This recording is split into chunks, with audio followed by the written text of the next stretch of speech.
Here we must discuss 2 points. Firstly, are Christians permitted to serve in the military? And secondly, are Christian governments permitted to engage in warfare? Luther addressed these issues in 1523 in his writing on temporal authority, and in 1526 in his writing Whether Soldiers Too Can Be Saved. Melanchthon also states in the Confession that Christians are permitted to serve in the military and to engage in just warfare. The Anabaptists condemned this, and Amish and Mennonites still to this day take a pacifist stance and object to conscription. One of the proof texts for such pacifism comes from Matthew 26:52, in which Jesus tells Peter to put down his sword, for whoever lives by the sword dies by the sword.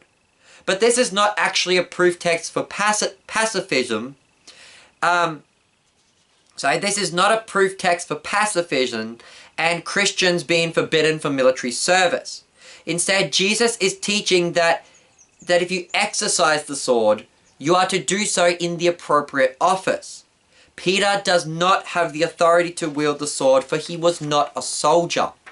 In Luke 3:14, soldiers came to John the Baptist and they asked what they should do.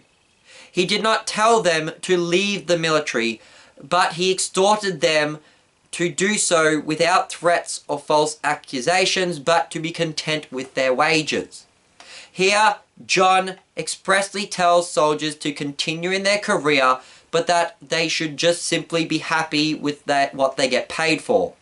John does not tell the soldiers to leave the military, but to serve in the military in a Christian way. And I would add that this is a military run by a pagan Roman government.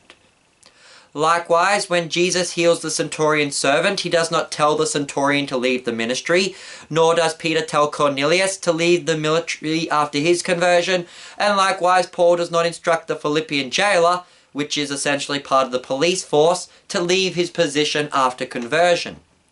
Christians may rightly serve in the military, and soldiers are also permitted to kill and take lives in service of the military.